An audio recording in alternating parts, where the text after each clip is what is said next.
વચનામૃત ગઢડા અંત્યનું 12મું કરામતનું તારીખ 16/7/1827 સોમવાર। સંક્ષિપ્ત સાર પહેલો, જેને પોતાનું કલ્યાણ ઈચ્છવું તેને કોઈ પ્રકારનું માન ન રાખવું। બીજો, ભગવાન તથા ભક્તનો અવગુણ લેનારા હડકાયા કૂતરા તુલ્ય છે। ત્રીજો, ભગવાન કે ભગવાનના ભક્તના અવગુણ લઈ દ્રોહના કરનારાનો જીવ પણ નાશ થઈ જાય છે। ચોથો, દેહના સંબંધી સત્સંગી હોય તો પણ તેમાં હેત ન રાખવું, રાખે તો જરૂર વિઘ્ન થાય છે। સ્વામિનારાયણ હરે, સ્વામિનારાયણ હરે। સંવત 1884ના અષાઢ વદી અષ્ટમીને દિવસ સ્વામી શ્રી સહજાનંદજી મહારાજ શ્રી ગઢડા મધ્ય દાદા ખાચરના દરબારમાં પોતાના ઉતારાની મેળીના ગોખને વિશે વિરાજમાન હતા અને સર્વ શ્વેત વસ્ત્ર ધારણ કર્યા હતા અને પોતાના મુખારવિંદની આગળ મુનિ તથા દેશ દેશના હરિભક્તની સભા ભરાઈને બેઠી હતી। પછી શ્રીજી મહારાજ પોતાના ભક્તજનને શિક્ષા કરવાને અર્થે વાર્તા કરતા હવા જેને પોતાનું કલ્યાણ ઈચ્છવું તેને કોઈ પ્રકારનું માન રાખવું નહીં। જે હું ઉચ્ચ કુળમાં જન્મ પામ્યો છું, કે હું ધનાઢ્ય છું, કે હું રૂપવાન છું, કે હું પંડિત છું, એવું કોઈ પ્રકારનું મનમાં માન રાખવું નહીં। અને ગરીબ સત્સંગી હોય તેના પણ દાસાનું દાસ થઈને રહેવું। અને ભગવાન તથા ભગવાનના ભક્ત તેનો જેને અવગુણ આવ્યો હોય ને તે સત્સંગી કહેવાતો હોય તો પણ તેને હડકાયા શ્વાન જેવો જાણવું। જેમ હડકાયા શ્વાનની લાળ જેને અડે તેને પણ હડકવા હાલે, તેમ જેને ભગવાન ને ભગવાનના ભક્તનો અવગુણ આવ્યો હોય તે સાથે જે હેત રાખે અથવા તેની વાત સાંભળે તો તે હેતનો કરનારો ને વાતનો સાંભળનારો પણ વિમુખ સરખો થાય। અને વળી જેમ ક્ષયરોગ થયો હોય તે કોઈ ઔષધે કરીને મટે જ નહીં, તેમ જેને ભગવાન ને ભગવાનના ભક્તનો અવગુણ આવ્યો હોય તેના હૃદયમાંથી ક્યારેય આસુરી મતિ ટળે નહીં।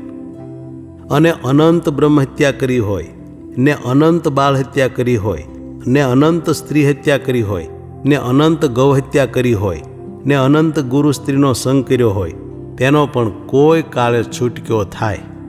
ને શાસ્ત્રમાં તે પાપ છૂટ્યાના ઉપાય પણ કહ્યા છે, પણ ભગવાન ને ભગવાનના ભક્તના અવગુણ લેવાવાળાને કોઈ શાસ્ત્રમાં એ પાપ છૂટ્યાનો ઉપાય કહ્યો નથી। અને ઝેર ખાય અથવા સમુદ્રમાં પડે અથવા પર્વતથી પડે અથવા કોઈ રાક્ષસ મળે ને ખાઈ જાય તો એક જ વાર મરવું પડે। અને જે ભગવાન ને ભગવાનના ભક્તનો દ્રોહી હોય તેને તો અનંત કોટી કલ્પ સુધી મરવું પડે ને અવતરવું પડે। અને વળી ગમે તેવો શરીરમાં રોગ થયો હોય ને તેને કરીને શરીર પડે અથવા કોઈ શત્રુ મળે અને શરીરનો નાશ કરી નાખે પણ જીવનો નાશ થતો નથી। અને ભગવાન ને ભગવાનના ભક્તનો દ્રોહ કર્યાથી તો જીવનો પણ નાશ થઈ જાય છે। ત્યારે કોઈ કહેશે જે જીવનો નાશ કેમ થતો હશે, તો ત્યાં દૃષ્ટાંત, જેમ હિજડો હોય તે પુરુષ પણ ન કહેવાય ને સ્ત્રી પણ ન કહેવાય, એ તો કેવળ વૃંદલ કહેવાય, તેમ જે ભગવાન ને ભગવાનના ભક્તના દ્રોહનો કરનારો હોય તેનો જીવ પણ એવો નકારો થઈ જાય જે કોઈ દિવસ પોતાના કલ્યાણના ઉપાયને કરી જ શકે નહીં। માટે એનો જીવ નાશ થઈ ગયો જાણવો, એમ જાણીને ભગવાન ને ભગવાનના ભક્તનો દ્રોહ કરવો જ નહીં। અને વળી પોતાના દેહના જે સગા સંબંધી હોય ને તે સત્સંગી હોય તો પણ તેમાં અતિશય હેત રાખવું નહીં। જેમ દૂધ સાકર હોય ને તેમાં સર્પની લાળ પડી હોય ને તેનું જે પાન કરે તેના પ્રાણ જાય, તેમ પોતાના દેહના જે સગા સંબંધી હોય ને તે હરિભક્ત હોય તો પણ તેમાં દેહના સંબંધરૂપ સર્પની લાળ પડી છે, માટે તેમાં હેતના કરનારાનું જરૂર અકલ્યાણ થાય છે।